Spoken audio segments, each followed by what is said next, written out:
Thug Life. I wanted to ask you about that. If you could talk about the Yeah. concept, Thug Life, you could be talk there. about the concept. Yeah, that's a classic right there. That whole album, 1 through 10. My man. Yeah, I mean, that's yeah, the concept. That's very interesting. You say the concept because that's why we're trying to get this Thug Life documentary done. We're going to trying to do a documentary about the concept, but it kind of evolved. First, we was riding 50 niggas on Strictly for My Niggas album. It was about 50 niggas.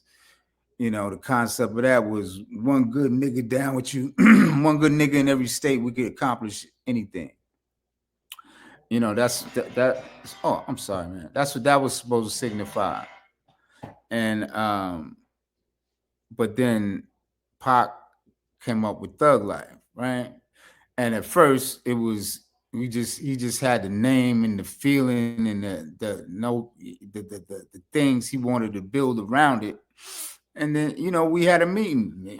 My pops called from the pen. And we were on the phone, when you talking to your family from the pen, back and forth. He's like, yo, you can't be here. Thug, like, what the hell that shit supposed to mean? You just gonna knock old lady upside the head and take a pocketbook with the, this shit gotta mean something. So we discussed, what is the things that we wanted it to mean. Uh, we let my father kind of structure a blueprint of the of what we would like to do with this concept, and me and Pac added to it, and it was the Thug Code. Created the Thug Code.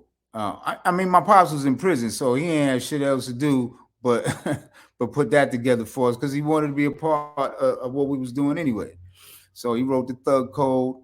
We put together the album, and the hate you gave little infants fucks everybody. How you treat them little kids gonna come back to haunt you if you don't treat them right. Because if not, you left with these monsters in the street. That's who out here putting in the work. You know what I mean? That dirty work. So, and the common denominator is economics. Everybody know about being broke.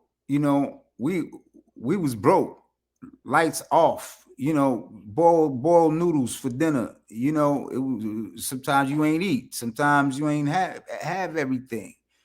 People who come from that, they understand. That's why the concept spread worldwide, internationally, because no matter what race you are, you know what it is to be broke and hungry and just poor and just fighting to survive. And that's what, from the gutter, out the gutter. That was the name of Pac's record label, Out the Gutter Records. You know what I mean?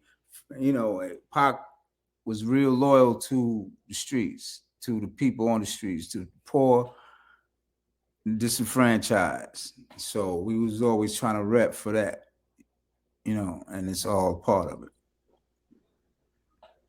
Oh wow, man! I appreciate you breaking that down, man. I'm in Africa right now. I'm in Cape Verde. I'm on the west side. I've been to about 70 countries across the world, man. Every country I go to, man, your brother get love. No matter if they speak English or not, you see pictures of them, T-shirts, murals. Yes, He sir. the go, man. He the Yes, sir. go. You know. Yes, sir. Yeah, yeah. I help do that. Yeah, we go get them there. We Yeah, we we did that. definitely. You planted the seed, bro. You planted that seed, and I'm thankful Love, for you love, for and that, they man. know it. They know it. They know what it is.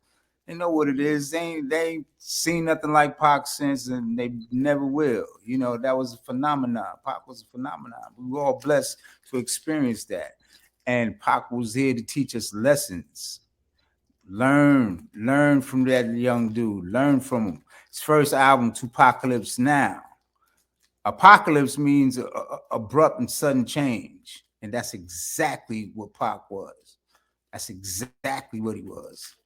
And if you look at his life experiences and the things that went on and the game he was trying to spit, there was something there for people to learn from. That's how I feel. I ain't mean to get all philosophical and shit, but you know what I'm saying. Nah, man, you on point with it. You on point with it. Tupacalypse Now, that's when I first got introduced to Tupac musically. Well, no, I heard same song, but my brother, he had the album, and Pac is one of the greatest storytellers ever, if not the greatest storyteller. But he's the best rapper. But I just wanted to share that with you. That's a classic. And what's the one y'all did? Papa Song. That's on Yeah, Strictly for My Niggas. yeah. Yeah, yeah, y'all did that. It was actually supposed to be on Apocalypse Now, but they held it for strictly for my niggas. That's Papa's song is a song that actually got him his deal, you know, and but they didn't have a for whatever reason it got held back for the next album because we had to now he had a deal, he had to deliver a lot of material, so that's just how it went down.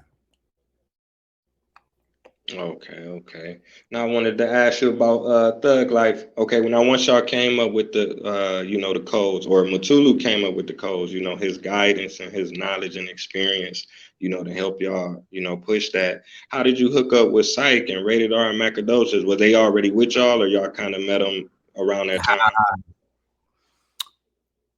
Okay, Pac was, as you see from his life, Pac was a real organic type nigga. You know what I'm saying? He was, I mean, that's why people feel so close to him because you can meet him, talk to him, be around him half an hour. You feel like, nigga for days, for weeks. You've been hanging out for a long time, you know. But Mac and Rated, they were a group called Double Jeopardy. They were happened to be at the radio station. They came to the radio station to actually link up with our other fam, Tretch. They wanted to meet Tretch, and Pac was there. And then they linked up. I was out of town. I came back. They had linked up, and we had a show like the next day. They came with us to the show in San Diego, ripped it, turned it out, and they was down.